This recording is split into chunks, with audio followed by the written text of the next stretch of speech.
Hello friends, अब आपको ये तो पता ही होगा कि रिवर्स साइकोलॉजी आखिर काम कैसे करती है और रिवर्स साइकोलॉजी क्या होती है। और मैंने आपको एक प्रैक्टिकल के साथ ही समझाया था। अगर आपने रिवर्स साइकोलॉजी का पार्ट 1 नहीं देखा है तो मैं रेकमेंड करूंगा कि आप पहले रिवर्स साइकोलॉजी का पार्ट 1 देखिए, जिसका लिंक आपको आई बटन और डिस्क्रिप्शन में मिलेगा। तो चलिए दोस्तों, मैं वीडियो स्टार्ट करने से पहले ही मैं आपको बता दूं, मैं कोई एक्सपर्ट हूं नहीं। मैं आपको जो भी चीजें बताऊंगा वो साइंटिफिक स्टडी के अकॉर्डिंग बताऊंगा।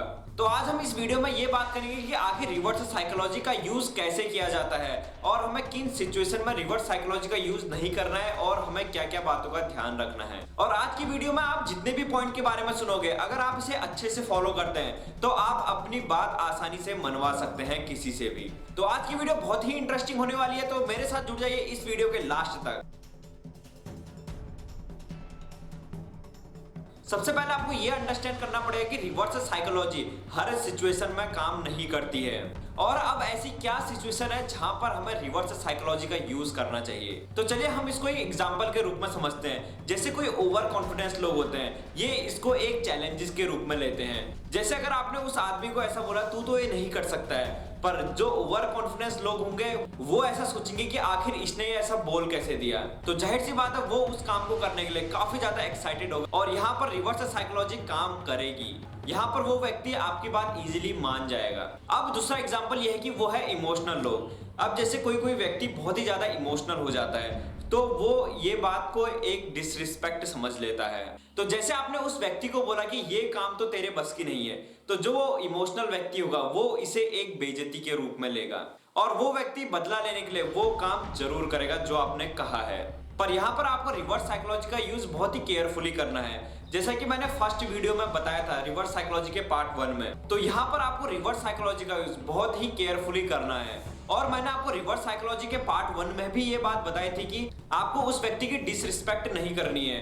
और मैंने ये भी बताया था कि वो उसको एक चैलेंज लगना चाहिए। अगर हम इसे और डिटेल में देखें, जब आप किसी के सामने रिवर्स साइकोलॉजी का यूज कर रहे हैं तो उसे ये एक चैलेंज लगना चाहिए। उस पर्सन को बिल्कुल भी ये नहीं लगना चाहिए कि आप उसकी बेइज्जती कर रहे हो। अगला पॉइंट जो सबसे ज्यादा इंपॉर्टेंट है, उस पर्सन को ये खुद का डिसीजन लगना चाहिए। उसको ऐसा नहीं लगना चाहिए कि ये आपका डिसीजन है। और आप उस व्यक्ति को कुछ टाइम सोचने का भी दे सकते हैं। अगला पॉइंट ये है कि आपको अपनी बात मनवाने के लिए किसी को फोर्स नहीं करना है। आपको बहुत ही पॉजिटिव वे में बात करनी है, जिससे उस पर्सन को ये नहीं लगेगा कि आप उससे कुछ काम करवाना चाह रहे हो।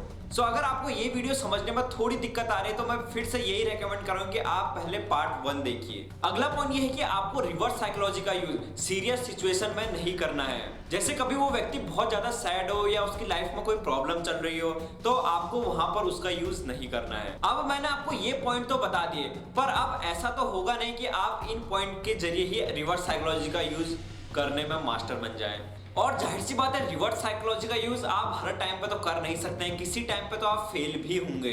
तो मतलब आप उस पर्सन को कन्विंस नहीं कर पाएंगे, जिससे रिवर्स साइकोलॉजी फेल हो जाएगी। अब क्वेश्चन ये आता है कि आखिर इस सिचुएशन में हमें क्या करना चाहिए। अब उस टाइम में आपको रिवर्स साइकोलॉजी का यूज करना बंद कर देना है और उसी समय दोबारा ट्राई नहीं करना है और आपको बहुत ही पोलाइटली वे में वो बात खत्म कर देनी है। अब आपको रिवर्स साइकोलॉजी कैसे यूज करते हैं इसके बारे में तो आपको काफी नॉलेज मिल गई होगी और ये ही इसके एडवांटेज भी थे, पर क्या इसके डिसएडवांटेज भी हो सकते हैं? चलिए आइए एक नजर इस पे भी डाल लेते हैं। अगर आप रिवर्स साइकोलॉजी का यूज अच्छे तरीके से नहीं कर पाए तो उससे बात बिगड़ने के चांसेस भी बढ़ जाते हैं।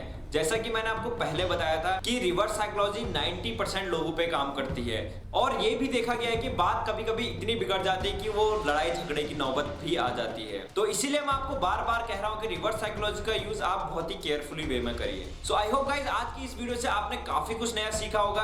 अगर आपका कोई भी क्वेश्चन है सो आप मुझे कमेंट बॉक्स में भी पूछ सकते हैं और मुझे इंस्टाग्राम में भी पूछ सकते हैं और मैं आपके द्वारा पूछे गए क्वेश्चन का रिप्लाई जरूर दूंगा। सो अगर आप किसी टॉपिक में वीडियो चाहते हैं तो आप मुझे इंस्टाग्राम में जरूर मैसेज करिएगा, तो मैं ये पूरा ट्राई करूंगा कि उस टॉपिक में एक डिटेल वीडियो बनाई जाए। सो अगर आप इस चैनल पर नए हैं तो इस चैनल को सब्सक्राइब करना मत भूलिएगा। So thank you so much.